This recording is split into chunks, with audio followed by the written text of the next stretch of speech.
Hello, everybody, and welcome to the Commander Pod, your Magic the Gathering podcast for all things Commander. I'm Spencer Simpson. And I'm Kelton Howell. This week, we've got a lot of stuff to talk about. We're going to talk about Sonic the Hedgehog. I think we're a little late in the news cycle just because of the time at which we record and the time at which the news came out, but that's okay. Honestly, it kind of caught me by surprise. I was not expecting another Universes Beyond Secret Lair, especially so hot on the heels of the Final Fantasy Secret Lairs. Yeah, it feels like we're still in the throes of Final Fantasy. Like I haven't settled completely. It's hard to get your hands on collectors, boosters, and stuff like that. And so it feels like it is kind of settling in the sense that everyone is understanding that Final Fantasy was popular and is popular, and now can't scramble as much to get product. You know what I mean? So it feels like it's settling in that sense. But certainly not enough for me to have not been caught off guard by a Sonic the Hedgehog release. But it looks pretty cool. I'm pretty excited about some of the cards from this. So I'm debating whether or not I'm going to try to get in line to get in the secret lair. Yeah. I think so too.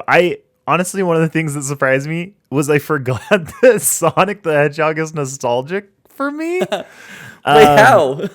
Yeah, so I used to play a lot of Sonic on my Windows 98 computer, right? I used to play a lot of computer game Sonic. And then when the GameCube came out, I played what was the really popular one? Sonic Adventure. Yeah, Sonic Adventure 2? Sonic whatever Adventure 2? It was on the GameCube. Played a ton. Was that the one where you had raised chocobos? Or not chocobos. Yeah. What are they called? I don't know. But I played very little Sonic Adventure 2 and a ton of that mini game specifically. Totally. To raise my little guys to be karate fighters or whatever. That has got to be one of the bonus cards in the Secret Lairs, right? Oh, for sure. Oh, it's right here in the middle of and they could grow wings and stuff. Yes. Yeah. Yeah, those were so much fun. So I have a little bit of nostalgia for that, but not enough nostalgia for Sonic for any of this to be foam at the mouth, ravenous excited. Yeah, me too. I played a lot of Sonic Riders too. There was a GameCube racing game that was really sick. Cool. But so I haven't followed Sonic for years, and so when this came out, I was like, oh, that's crazy. There's a Sonic one, and then I started looking at the cards, and I was like, I actually think I like Sonic. Sonic's kind of cool, and honestly, I think the Secret Lair looks pretty sweet. So there's 3 different drops. One of them is a bunch of equipment. Is that right? All equipment? One of them is a bunch of equipment. I don't know if they're all equipment. Let's see. I'm going to pull it up really quick. I should have pulled it up. It is all... Oh, it's equipment and vehicles and artifacts. It's all artifacts? All artifacts. It seems pretty good. There's a couple of solid reprints. There's the Reaver Cleaver is getting reprinted and Hammer of Nazan. The second drop... value-wise is pretty bad, but it does have one of the most gorgeous soul rings probably ever printed. yeah, and inevitably that soul ring is going to be very expensive, especially in foil, and because it's going to have to carry. I bet it looks so good in foil. Do you think the foiling follows the ring?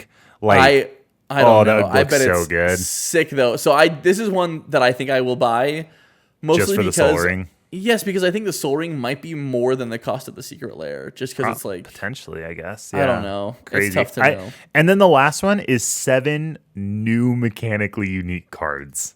And I honestly, this is the most exciting part of the drop for me. It's going to be crazy. It's super sick. Can I tell you though, is I'm not particularly excited about the art style of very many of the friends and foes. Sure, I'm probably I think I like most of them, to be honest. I think the Knuckles is maybe a little less exciting to me, but the rest of them I think are pretty sweet. Yeah, I just compared to the Soul Ring, Are you saying that it doesn't feel very magic? No.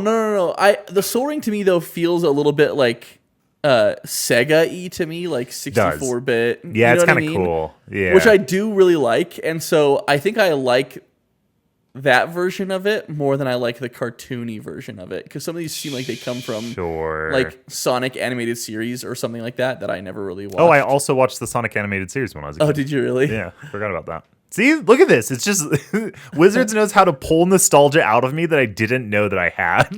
Yeah, absolutely. So are you hopping in line? You gonna grab some Sonic Secret Layers? I will. I think it's really cool. And part of it's like the mechanically unique cards. It's so hard to get a hold of mechanically unique cards when they print them as Universes Beyond Secret Layers. And if I think I want to play any of these, which I do because Shadow's crazy, then I think I want to pick these up. Do you want to go through each of these, or are there a couple that you want to talk about? Are there a couple that are interesting to you of the new mechanically unique cards? Yeah, well, you mentioned Shadow, so we should probably talk about Shadow, but I also want to talk about Super State. Okay, let's talk. I think that's the other one I'm most excited about. Let's talk about Shadow first. Shadow is black, red for a 4/2 legendary creature, Hedgehog Mercenary. That's cool. He has haste, and whenever Shadow the Hedgehog or another creature you control with flash or haste dies, you draw a card, and then he has the ability, each spell you cast has split second if mana from an artifact was spent to cast it. Yeah.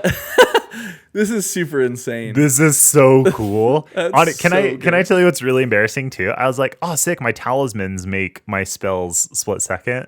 And like I skipped over the part where it creates treasures. And every time you crack a treasure, you're giving something split second, and that's insane. Yeah. Wait, no. Shadow doesn't create treasures itself. Oh no, you draw cards when they die. I thought you create treasures. Anyways, I missed the whole treasure cards. synergy when I first looked at this card, which is fun. Yeah, if you Knuckles makes treasures though, and Sonic makes treasures. That's and right. So I was gonna say, I feel like a lot of these made treasures. Yeah. Yeah. So you can, but I mean, lots of things in Rakdos make treasures anyways. Oh my gosh, yeah. It's and crazy. So it's like the red ramp, stoked. right? Yeah, exactly. Yeah. So this is like, I mean, in CDH, people are excited about this. I think it's going to be one of the premier. I mean, we'll see. People are speculating that it might be one of the better Rakdos commanders because it has card advantage. You kind of have to play some like weird cards probably for the haste that don't matter as much. Sure. But like the big thing is that you can spend mana from a treasure or a Chrome Mox or whatever on an ad nauseum, and now you have an uncounterable ad nauseum. And then this turns this cantrips off of your opposition agent. Because it has flash, it does if your oppo dies. And your Orcish Bowmasters. Yeah, right. There's actually quite a few really good black cards with flash. yeah, exactly. So you play some of those in here, and you're drawing more cards too. And then one of the things that is crazy is that you, with like ad nauseum, for example, you draw a bunch of cards, get a bunch of cards in your hand, and then you cast. Typically, the way you win is that you're getting more mana by casting a bunch of artifacts, and now you have a bunch of other spells that are now split second because you're using mana from those artifacts to like pay for them. So I think it'll be kind of nuts. This is sweet. I think this. But the one really I'm most excited about for casual is Super State. Okay, you want to read that? I'll read Super State really quick. Yeah, it's a 7 colorless mana for a legendary enchantment aura. It says enchant creature you control. Enchanted creature has base power and toughness 9/9 and has flying, first strike, trample, and haste. And whenever enchanted creature deals combat damage to an opponent, it deals that much damage to each other opponent. Oh, I love this, actually. It's so sick. So, okay, sick. I don't play a lot of auras. Mostly especially because auras, 7 mana ones. Especially 7 mana ones. Mostly because auras aren't very good unless you're playing like a deck that cares about auras, in my opinion. Because you can either interact with the aura or you can just remove the creature that it's targeting. And that takes care of it in both scenarios. Yeah, exactly. So it is kind of rough. But the fact that this is a colorless enchantment that is just a good top end for any deck is kind of crazy. Amazing. It's so good in casual. Because if you stick a 7 mana enchantment, this helps you close out the game so fast. And that's such a good thing for casual. Yeah, absolutely. Like it feels different than like a Craterhoof Behemoth. Yeah. Right? But it also is like kind of the same thing, but it's not colorless. But like and colorless. Yeah, I don't know. For a while, Craterhoof to me seemed like the best thing you could be doing in like if I died to a Craterhoof, which I didn't really do because we didn't really play, but I didn't play Craterhoof in my decks because I was like, man, that feels bad for me to just like drop a Craterhoof and kill everybody, right? And maybe it still does, but I'm getting to a point where like the game changers are more defining the things for me that are like more busted in a casual setting. Yeah. So like dying to combat damage via Craterhoof or Super State or whatever feels much less bad in a casual setting. And I think like Craterhoof Behemoth you can't let resolve, right? Because like doesn't it give the buff on ETB? It does give the buff on ETB. Yeah, and this one, even if it resolves, you can still remove the creature. Right. Yeah, there's a chance for you to... I think this is a slightly more casual version of Craterhoof Behemoth that still has very similar closing power, and that I just think is perfect. Yeah, I think you're exactly right with that. I think that's astute. Yeah, I'm excited. I will try and pick these up. I have a feeling they'll be quite popular, and I hope that the queue can't be as bad as Final Fantasy was. I don't know, man. You got a lot of people that are excited about Sonic fans. Yeah, can we insert a clip of the Sonic kid screaming in his bedroom? I don't know how copyright works with that. I can't remember. Do you want to reenact it for us? I can't remember what he's yelling. Love it. Oh, I can't remember. Well, I'm actually looking forward to Sonic, even though it's coming up really fast, which I guess is fitting. But you know what else is coming up really fast is Edge of Eternities. Can you believe that we're like is it this month? Right? Isn't it July? The Edge of Eternities has the pre-release? I'm pretty sure it is. I think it's July. Yeah, which is crazy. Just like right off of the heels of Final Fantasy. And this is August 1st. So not this month technically. Okay. But yes. The pre-release. Okay. Oh no, pre-release is this month, I guess. Yep, and it's because it's a 25th. week or two before or whatever. Yeah. Wow, that's crazy. Yeah, totally wild. So Edge of Eternities is actually really interesting to me this time around because we're so hot on the heels of Final Fantasy and because Final Fantasy really changed how I'm looking at sets for the rest of the year. Final Fantasy was really fun for me. I'm really excited for the next two Universe Beyond sets, the Spider-Man and the Avatar: The Last Airbender, because those are franchises that I'm like a little bit more invested in than Final Fantasy. Yeah. And all of a sudden, because we have those two big sets coming right at, like Edge of Eternities is right after Final Fantasy, and then Spider-Man and Avatar: The Last Airbender are right after that. I'm all of a sudden much less interested in Edge of Eternities when normally I'd be all about a set like this, and I would like pre-order a ton of product. And I haven't pre-ordered anything for Edge of Eternities. I'm probably just gonna do like a pre-release kit and then just buy singles later. Yeah, it is tough. I know part of your plan is to like build like a master set or whatever you call it of Spider-Man and Avatar. So that does like which now sounds impossible after I've seen the pre-order prices. Yeah, because of the Final Fantasy hype. Yeah, so like I am not approaching either of them from that direction, though I will want to get singles from them. I think what Final Fantasy has really reinvigorated in me is like I don't care to open sealed product as much. Really? Like, even though you did pretty well on the sealed product you did open from Final Fantasy. Yeah, I mean, I opened a pre-release kit and got fully shafted the entire pre-release kit, and then I opened a collector booster and did pretty well on the collector booster, which was like solid. Like I have no complaints about like what I opened, but the prices of sealed product was such that it is like, even if a collector booster, I know the hits, we've talked about this a little bit, but I know the hits were like a Surge foil, right? Or like a foil through the ages thing, right? Yep. Like those are like the ultimate big hits, or I guess a Chocobo is the ultimate big hit. But like, on average, with a collector booster, I feel like if you hit like a sick mythic, you're like, okay, sick, this paid for itself. Like in Dominar United, if you open a Shieldred, you were like, sure, dope, it was which worth you it can't this. do because collector boosters are $100 now. Right, like exactly. You can't do that in Final Fantasy. You have to have one of the big hits, and even now, the big hits are dropping. Right, exactly. So even if I hit like a standard printing of a big mythic hit or whatever, which I'd normally be excited about in a collector booster, even at $50 though, at their original sale price, you're still not. You're like Vivi, I think is like $40 or something like that, and Sephiroth's like $40. So it's like you have to hit multiple. And so it's like, okay, well, I'm gonna buy a Vivi and I'm gonna buy a Sephiroth.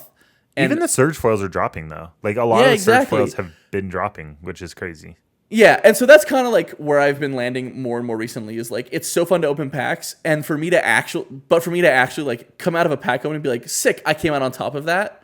You have to open something sick in a play booster, or you have to open like multiple somethings sick in a Yeah, collector booster. And so I think I'm just like I mean, on we've the always known byproduct the answer is to buy by- singles. You Yeah, always yeah. buy singles. Like, there's no reason to open sealed product except for it's fun. And Final Fantasy has been probably one of the most fun sets I've ever opened. Yeah, absolutely. Because you do have the hype of like finding these ultra rare printings, especially in collector boosters, right? Like Yeah. it's. But even I opened a play booster today that had a Buster Sword in it, and that was so sick. It was so fun to open the Buster Sword. Yeah. It's Yeah, cool. yeah. I think I don't think I get. I think my risk to reward ratio Your that tolerance. I am set my tolerance is much lower than yours, to the point that like Yeah. when I'm opening a pack, I'm like, oh man, if I don't pull something sick, then I just wasted my money on this pack, you know? Yeah. And I think I've just come to like look at packs as like the experience. An is experience, a big yeah, part of what absolutely. I'm paying for. And Final Fantasy changed so much of that. I think Final Fantasy is just so huge on multiple levels. It had a big effect on collectability. One of the things that I have been thinking about a lot recently, and I've heard other people talking about as well, is the more Universes Beyond content that we add to Magic the Gathering, there's kind of this like pseudo reserved list growing where it's difficult to reprint a lot of these things from a Universes Beyond set, because we used to have assurances of like Universes Within that in a certain period of time they were going to reprint them in a certain way for Universes Within, and they've recently said they're not doing that anymore. They're like, there's no promise, like we'll probably reprint them at some point, but we don't know how. So until they figure that out, there is like a pseudo reserved list on Universes Beyond cards, because how else do you reprint Gandalf? How else do you reprint Sephiroth? Except for Universes Within. And since we know, if I'm going to put my tinfoil hat on for a second, I think there's so much reprint equity that's being built up within Universes Beyond products that we eventually get a Universes Beyond Master set, or sorry, a Universes Within Master set where they do functional reprints of all of the Universes Beyond chases. Yeah. Well, I think what would be cool about that is that like it would. First of all, who knows if that's going to happen? Yeah. Second of all, I hope it does, because I think what we would end up seeing is like, sure, people really love Sephiroth from like and Vivi from like a gameplay perspective, right? Mechanically, they're very interesting cards and very powerful cards, and some people want them. I think the price is also somewhat driven by like The character. popularity of the character. Yeah. And so it makes me wonder, like, if they do a Universes Within of those, how the prices would be affected. Because I think like the ultimate goal, we've talked about this, I don't know if it's Wizards' ultimate goal, but I think it would be our like ultimate goal, and the exciting for us is if we reach kind of a Pokemon status of Yep. there's cool collector pieces for collectors to enjoy, and there's game pieces for players to use that are lower price Yep. and more accessible. Now the downside of that is that the collector's pieces become even more expensive than they already are. Like they become Surge Foil levels of expensive. And so if you are trying to Sure. collect, it's like it polarizes those. But I think as someone who's a player that's only looking for like moderately interesting printings of cards, like I'm mostly getting just like a foil version of a card, not like a Surge Foil special Yeah. printing whatever as very often, unless I really really like it. I think that's the direction I think would be really cool to go, and hopefully that's like what's happening in with Final Fantasy a little bit, maybe with the collector boosters and stuff. I want to talk about that Okay. because I'm in the same camp. Let's make it like Pokemon, where it's like the cheapest version of the card is super cheap and super playable, and then the fancy version is what's collectible, right? And I do think Final Fantasy changed collectability a lot. And in my mind, as I'm thinking back, I'm like, man, collector boosters for Final Fantasy were a huge success if we can ignore the price, right? Sure. If we can ignore the scalping and the price, because they offered really, really cool printings of really, really cool cards. Yeah. And even though in collector boosters, the only exclusive things were the Surge Foils, the foil through the ages, and the chase chocobos. But Right. in my mind, I'm like, man, there was so much hype. People have been so many packs. This has driven down the cost of the normal printings of the cards because so much has been opened. Yeah. But is that really the case? And so I started running some numbers. So let's dig into some numbers here. In the last year and a half, so since 2023, so all of 2024, we're now halfway through 2025. About 10 to 12% of main set rares and mythics are over $5. If we look at the cheapest version, only rares and mythics and standard boost drafters. Standard boost drafters. Standard draft boosters. Play boosters There you now. Okay, so 10 to 12% of rares and mythics over $5. Half of those over $10. Half of those over $15. Half of those are over $25, which puts us at the end, over the last year and a half, there are only 11 rares and mythics over $25. Okay. From standard legal sets. From standard standard. Oh man, does that include Modern Horizons 3? I think that includes modern sets as well. Okay, that makes that one. I'm make pretty sense. positive. Yeah, it does because it includes like Ocelot Pride and stuff. Okay, cool. That's actually less. If you would have told me over the last year and a half how many cards are over $25, That's what I was wondering because Modern Horizons 3, I think I know has several. Quite a few. Yeah. So yeah, it's only like 11, which is crazy. So let's look at Final Fantasy. 18 cards which happen to also be rares and mythics in Final Fantasy are above $5. That's 17%, which is a lot higher. That's like 70% higher than the average. Sure. Though the set's still stabilizing, so that number could come down a little bit, and it could just be on the high end of average, right? It could be at the people are still upper cracking limit a lot of of the curve. product, and not all of it's on the market yet, and stuff Exactly. like that. Yeah. 10 cards are above $10, and that follows the normal pattern, right? Like about half of the ones that are above $5 are above $10. So that seems kind of right on track. Here's what's crazy to me, and what I kind of want to talk about in a soapbox that I have.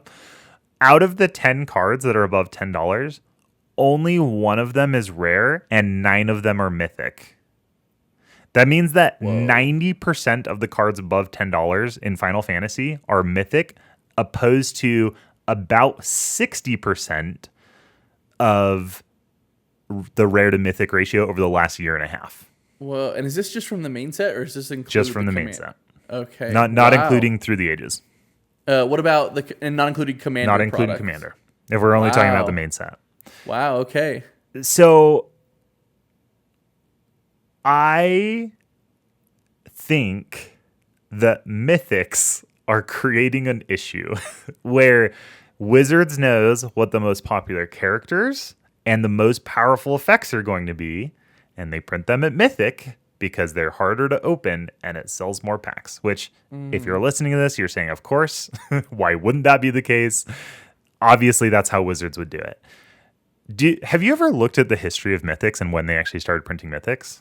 No. Do you want to take a guess as to when the first mythic was printed? What set or year?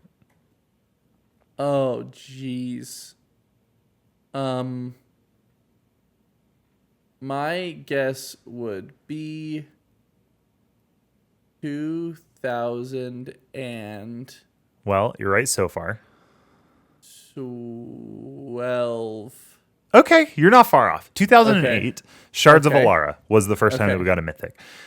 And the reason they said that they were doing mythics is because they were cards that were interesting and unique and kind of pushing the boundaries of like what Magic was. So Planeswalkers, we first got in Shards of Alara and they were mythics. Okay. Right? And so that's what Wizards said. They're like, we're going to mythics are, and I think this is an old conversation that's been rehashed, but I haven't rehashed this conversation yet. Right. I originally, the point of mythics was to be like these unique, interesting cards that weren't always necessarily even that good, but were like interesting. And so it needed to be like this rarer card in the set, right? Sure. Pretty quickly, it just turned into mythics being the most powerful cards in the set, right? Sure, yeah. Because in general, a mythic is twice as rare as a rare. Like there's half as many printed. Like it's Sure. the drop rate, right, is half of that of a rare. In Final Fantasy, it was 1 in 7 packs you hit a mythic. 1 in 7 is the drop rate. Is the drop rate for Final Fantasy? Okay. For Final Fantasy. So what I don't know why we need mythics in the set anymore, because all of the rares and uncommons and even commons have just as many lines of text on them as the mythics do. Sure. And to me, what's cool about collecting right now in Magic is like the cool printings of things, like opening a search foil or opening a showcase or opening whatever the cool variant of the card is right now. And I think it would do a lot for the player base and get us a lot closer to that Pokemon-esque, like stuff is relatively cheap, if we were to flatten rares and mythics and just get rid of mythics. Oh, interesting. Yeah, because in Pokemon it's like star or diamond or circle, as far as I remember, right? And yeah, so you get, something your like star that. As your rarity. So I think the real problem that's driving prices is that Wizards is just printing the best cards at Mythic, and then Mythics have such a low comparative drop rate. Those cards are just going to continue to get more and more expensive. Yeah. Especially if it's connected with an IP where the characters are super at Mythic are super desirable, right? Yeah, so that's what I was wondering is like we do have things that are like rare shifted all the time, right? Mm-hmm. And so yeah, it makes me wonder if they ever do like a reprint that they might rare shift something. But like, so I do feel like that's true for this set, and I think it's also been true for other sets that like Mythics, even if they're like these, sure they're the most mechanically powerful potentially, but even if they're not the most mechanically powerful, they can still be relatively expensive cards, like because of their low drop rate. But it's mostly like it mostly is a combination of drop rate and definitely and their power, right? There's so many bulk mythics, right? Like yeah, because I was looking at like Ether Drift, right? We've got Mimeoplasm Revered One. It's a 28-cent card. And it's a mythic. Right? Yeah. So, and there's nothing about Mimeoplasm that's super collectible as a character. I think this is the second Mimeoplasm that we've gotten, right? And the first one was quite popular. It's a really good commander card. This one's not. Yeah, I'm looking at these mythics. It looks like mostly Ketchermos is like the big mythic. Yeah, Ether Drift also has pretty abysmal value, to be honest. Set wide. Sure. Like, because like Radiant Lotus was really popular when it first dropped. Now it's a $2 card. Right. And all of the Gear Hulks too. But if you look at Final Fantasy, if you want a Sephiroth card, it's that mythic. I mean, there are other Sephiroth cards in the set too. But if you want the cool Sephiroth one that everyone wants, it's a mythic, right? And so if you want to collect Sephiroth, then you have to pull a mythic or buy something that has a very low drop rate. And the same thing with Cloud, and the same thing with the Buster Sword, and the same thing with Vivi, So I don't know. I don't love what mythics are doing to the playability and the cost of cards that should just be cheap at the base version because they're good and everyone should have access to them. I don't mind collector boosters being at $50, $70, $100 if Sephiroth is a $5 card at the base version. If at the base version of Sephiroth. Yeah. Okay, but so here's my follow-up question. Like, part of the appeal outside of getting some of these unique printings is that you have more rare slots to potentially hit these mythics. So all of a sudden you collector boosters. That's what I'm saying. Yeah. All of a sudden you have a $75 collector booster, and you're hitting these mythics. Yeah. And they're not alternate or mythics, and now you're hitting a $5 Sephiroth in your $75 collector booster. Like, how would you want them to adjust collector boosters such that you are guaranteed to not get standard printings, or that like personally, yes. Like personally, I think a collector booster should all have collectible cards, right? It's in the name, and the play booster should have play cards. So personally, yeah, I think adding a bunch of foil, common, and uncommon draft chaff to collector boosters is crazy. Everyone skips the last, 10 cards of the pack because all they care about are the 4 rare slots or whatever in a collector booster. So personally, I think you should take a lot of the play variants out of collector boosters and just let it be a collector's item and charge $200 for it. Right? It doesn't put all alt art rares in a collector booster and charge $250 for it. That's great, right? Because if you want that, if that's what you're about, if you're about the collectible portion, then that's fine. And then just make everything else like flatten the curve, take out mythics, have a standard drop rate for the most powerful cards in the set, and just let play boosters tank in value. And that's the best thing that could happen for the player base. And Wizards is still going to make crazy amounts of money because people still want the showcase Sephiroth or the borderless Sephiroth or whatever, right? It's cool. It's awesome. Yeah, and all of a sudden those are like way more expensive now because you opened it from a $250 pack, right? Yeah, that's sweet. People like that in collectability. Like you want to feel like your stuff is like really premium and high value. Yeah, I do think though that like I think that's right. I think it makes Magic less exciting for unless you can open some of those printings also in play boosters, which right? you can today, right? I opened one of the sweet borderless clouds in a play booster pack. Yeah, sick. No, all I'm saying and I was like stoked out of my mind. It was so cool. For sure. All I'm saying is I think like you need those to also be available at the play booster level for it to be even remotely and they can be rare, right? Like Cloud shouldn't be rare. The showcase of Cloud should be really rare. Sure. Yeah, no, absolutely. I think what I'm saying is I agree with you. I hope that like it doesn't completely polarize play boosters and collector boosters, that there's still like enough variance in play boosters that you can still get some of those cool printings, because then that's what makes it fun, right? Because if all of a sudden like the top end is a $5 rare, it's like, okay, that's sick, I'm glad I opened this, but like why are you opening play boosters, Spencer? You shouldn't be opening play boosters if you're not playing with them, right? That's like the self-control that we need to have is like you open collector boosters to collect and you open play boosters to play. Sure, but if they're $250, like your 15-year-old that's getting into Magic isn't going to open collector boosters. Yeah, I know. There's a lot of holes in my argument, but like overall, what I'm saying is like I do think that looking at Final Fantasy, it's a real bummer that all of the most expensive cards have the lowest drop rate. No, absolutely. No, I think the coolest and most collectible and most powerful cards have the lowest drop rate. For sure. And no, and I think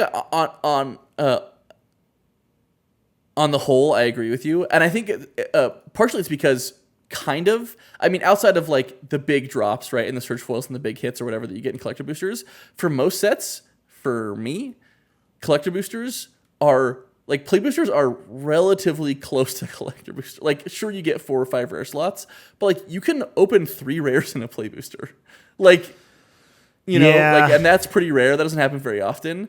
But like, I don't think Final Fantasy, I think the gap in the value you can potentially open between a play booster and a collector booster is a lot higher. Yeah, I think that's true. But you know what?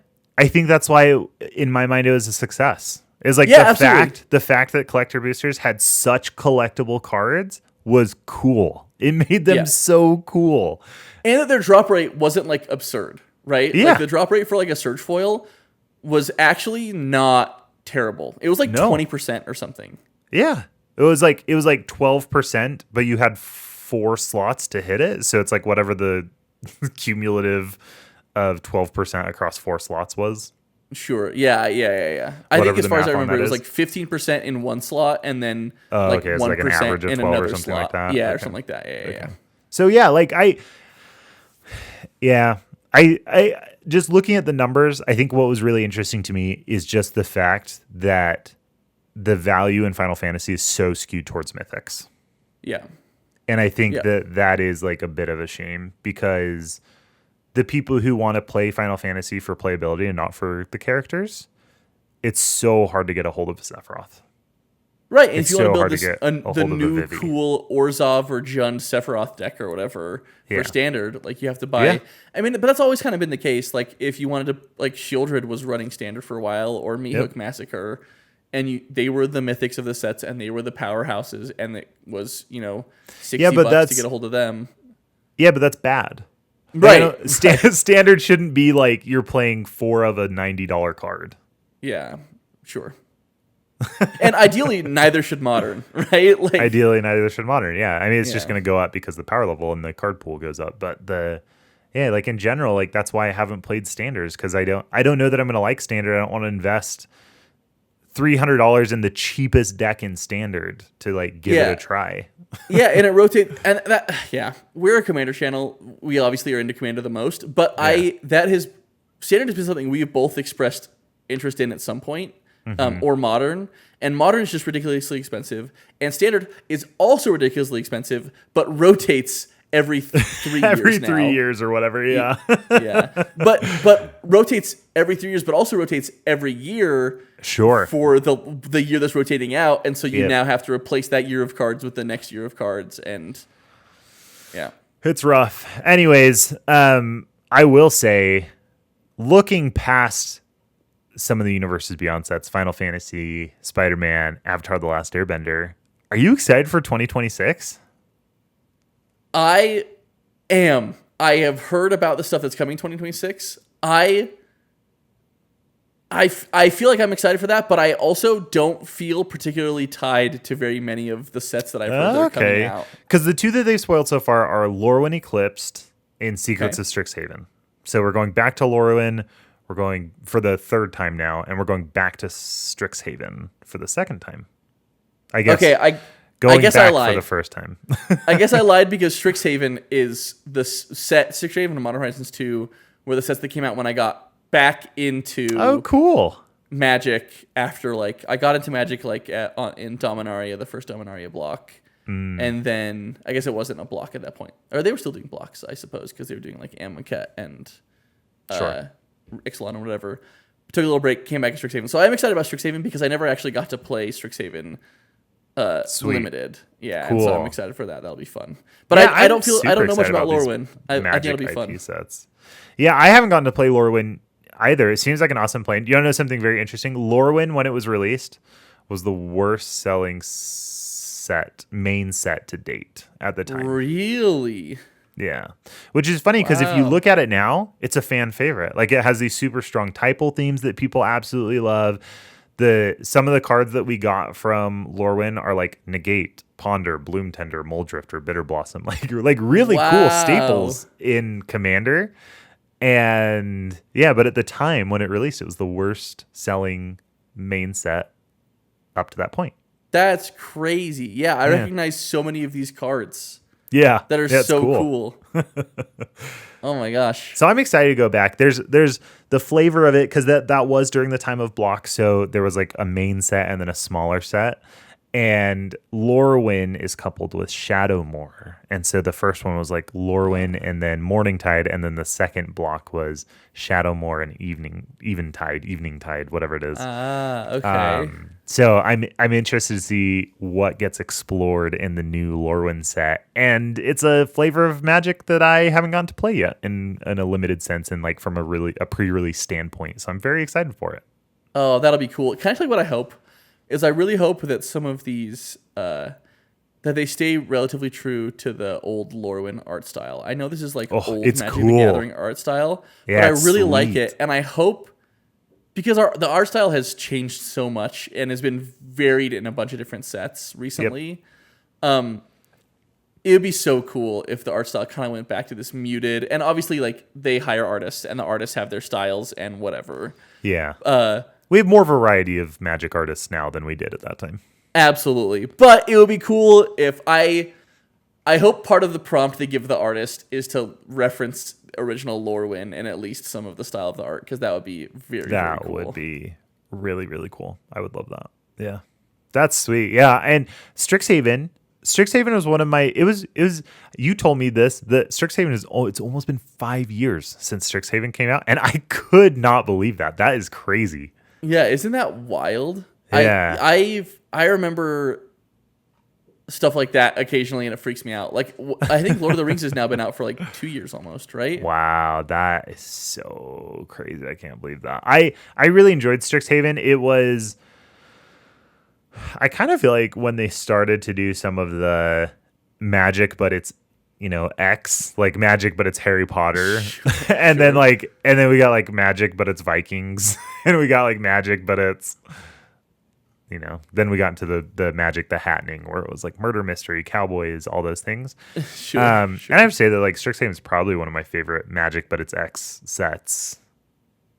I enjoyed Yeah, it quite if a bit. they have yeah, you talk about Magic the Happening, and I feel like it's gotten more and more egregious over time. I feel like Strixhaven was the first one that people were like felt like was particularly egregious, and then Really? it's like, oh, this is like Magic, but it's Harry Potter. Like when you talk about Kaldheim, and I interestingly don't think Magic, but it's Vikings. I just think, oh, cool, Magic in Kaldheim. Yeah, I agree. Like it's not until I like look back and be like, oh, when did Magic the Happening start? Then I'm like, oh yeah, Kaldheim was just like straight Vikings. Yeah, I didn't right. think about it at the time. It didn't feel that way at the time. But I guess it kind of is. But then Strixhaven, you're like, oh, it's just Harry Potter. Yeah, right, right. But you're right. I think it's like it's been going that way for a while, and I think it's fun to be able to look at these and still see it as Magic, Yeah. but just embrace like the different flavor of Magic. Because I mean, the same thing is the case with like Eldraine, right? Eldraine is like Magic, but it's fairy tale, like classical Sort of. fairy And you tales. look back at like Amonkhet, look back at like Sure, Arabian Magic. Nights, Yeah, right? sure. Like, Magic, but it's racist. but, It's like Magic, but it's insensitive. Is yeah, it's yeah. what So it is. like I do think that like Magic, but it's Harry Potter or Murder Mystery or Mad Max is very different than like it's like a Norse setting or it's like an Egyptian setting or something like that, right? Like I do feel like Strixhaven was maybe some of the start of that. But that being said, I did really enjoy Strixhaven, and I just hope that we get another Mystical Archive. Yes. Oh my gosh, a bonus sheet of Mystical Archive would be so Oh, good. I I'd want be it so so happy bad. It about was so that. great. What cards would you want on Mystical Archive? What would be ones you'd be excited to see? Because like the big hits from the last one were like Demonic Tutor and like Temporal Manipulation, I think. Yeah, there were some really good ones. I mean, it had like Channel. Can you imagine opening Channel in your limited pool? That's I didn't. crazy. But now that I think about it, you totally could have, Oh right? my gosh. That's so wild. Wait a second. I have to look this up. Look up the most busted things from Mystical Archive. Maybe that's not I what people came to see. We could do that later. yeah, but I mean, there's so many great cards that we could reprint into a second Mystical Archive. Like any of like the now expensive ramp stuff would be really great. Yeah, I don't know. okay. Like for the I'll tell most you, part, we're getting a lot of like reprints that are bringing down the prices of a lot of instants and sorceries. I'll tell you what I would like. I would like some more of the black. I'd like some more of the rituals that are getting kind of expensive. So like Cabal Oh, Ritual, yes. which hasn't seen like a meaningful reprint. I think that would be really cool. Yep. And Culling the Week, which has seen a meaningful reprint, I think it'd be cool to see as a Mystical Archive potentially. That would be cool. Yeah, and some of these I just feel like I would like some new art on. Yeah, And it would be sweet to get absolutely. cool Mystical Archive versions, especially if they did the Japanese ones again, because those ones were Oh, sweet. can I tell you what I would actually want to see in Mystical Archives? Is Yeah. Neoform. Neoform would be so fun to play in Limited too. How That fun would would it be be to really be cool. able to Yeah, and that's the thing Neoform is would it be opened creatures. up a lot for the limited environment that was very, very cool. Yeah, yeah, absolutely. I like it. Yeah. So hopefully that is my big wish for the next Strixhaven is just that we get another Mystical Archive because that was probably my favorite part of the first Strixhaven. Yeah. Yeah, yeah. I mean, I didn't get to play that one. I really like bonus sheets. I think bonus sheets that are giving you cool cards that you get to play in limited, even though they're kind of busted, is kind of fun. Like, Yeah. it sucks to play against an Oko in limited, but it's really fun to open an Oko and get a know. chance to play Oko in limited. I know. And I so- know. It's such a and- battle. Here's the thing. What I like about this, though, and about Mystical Archives and the bonus sheet from the blueprint artifacts or whatever, is that it's a themed bonus sheet, and so Yes. like you I can like still those get way busted- better.